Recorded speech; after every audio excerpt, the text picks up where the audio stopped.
Salut YouTube, bon aujourd'hui petite vidéo rapide, je souhaitais vous tenir informé de ce qui se passe actuellement en Thaïlande, surtout pour les personnes qui en France ont des amis ou une copine qui viennent d'Isan, notamment à la frontière du Cambodge. Déjà ce qu'il faut savoir c'est que ces tensions-là, elles existent depuis très longtemps. Alors je ne vais pas tout vous détailler le pourquoi du comment, déjà parce que je connais pas tout, mais également parce que ça prendrait beaucoup trop de temps. Mais grosso modo, en fait, la Thaïlande et le Cambodge se disputent ce qu'on appelle le triangle d'émeraude. Ce sont des temples que chacun des deux peuples disent être à eux.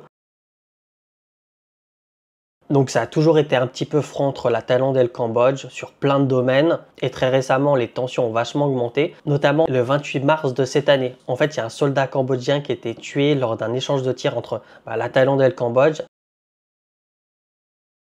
à la frontière au niveau de la province d'Ubon Ratchathani. D'un côté, le Cambodge a dit que c'est les Thaïlandais qui ont commencé les tirs, et du côté des Thaïlandais, ils ont dit que les soldats cambodgiens sont rentrés sur le territoire thaïlandais. Donc les tensions ont continué à augmenter. Le 9 juin, il y a eu la fermeture de 2 postes de frontière, il me semble. Le 21 juin, un nouveau poste, et à partir du 23 juin, tous les postes de frontière entre la Thaïlande et le Cambodge seront fermés.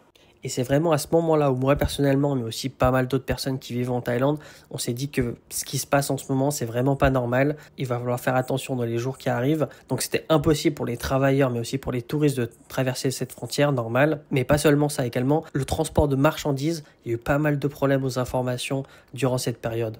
Et tout ça sans parler des problèmes politiques qu'on a eu ici en Thaïlande.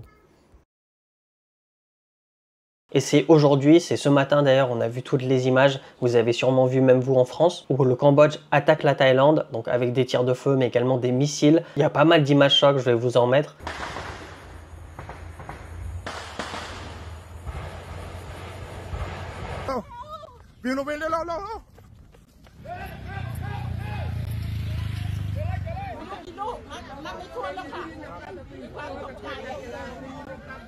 Notamment quand un 7-Eleven explose dans une station essence.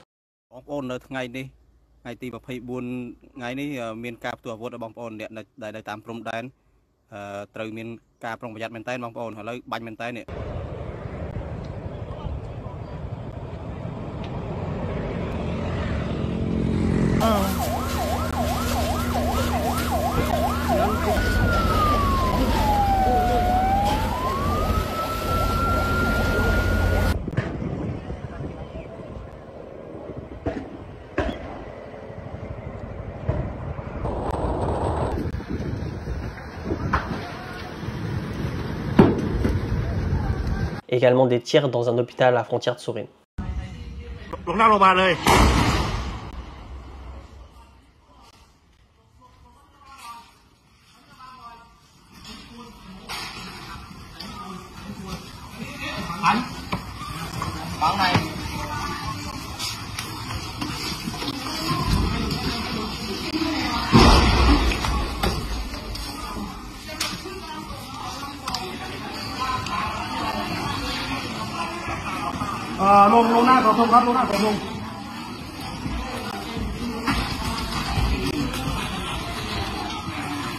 Donc pour le moment c'est super tendu. Vous avez sûrement vu les politiciens prendre la parole à ce sujet-là, que ce soit en Thaïlande ou au Cambodge. L'État thaïlandais évacue tous les villages, les villes proches des frontières pour se mettre en sécurité, parce qu'on ne sait pas ce qui va se passer par la suite. L'État demande également un cessez-le-feu. L'ONU aussi intervient. Il devrait y avoir, je pense, des négociations qui ne devraient pas tarder. Tous les Français également, on a reçu un mail de l'ambassade de France qui nous conseille de suivre les informations, de ne pas s'approcher des frontières. Pour le moment, ce qu'il y a de recensé, alors je ne sais pas s'ils le recensent depuis le début des conflits de cette année ou alors seulement aujourd'hui, mais ce que j'ai pu trouver, c'est 11 victimes, dont 10 civils et un soldat, et 14 blessés civils. Et il y a encore à peine quelques heures, il y a des coups de feu qui ont été recensés également, aux alentours des 16h, 17h. Donc on espère que ce sera tout en termes de victimes, de blessés pour aujourd'hui, et que tout va retourner à la normale. Mais voilà, si vous connaissez des gens qui habitent à la frontière, que ce soit Sisaket, Ubon Ratchathani, Trat, n'hésitez pas à leur envoyer un message, de savoir comment ça se passe. Et si vous êtes en Thaïlande et vous avez prévu d'aller dans ce genre de province, évitez totalement, attendez que ça se calme vraiment. Donc voilà, c'est la fin de cette toute petite vidéo pour vous tenir informé. N'oubliez pas de vous abonner, c'est pas déjà fait. Et puis moi, je vous donne rendez-vous lundi pour une vidéo normale. Et bien sûr, s'il y a d'autres informations importantes comme on a eu aujourd'hui, j'hésiterai pas à mettre une vidéo pour vous tenir informé. Allez, à la prochaine.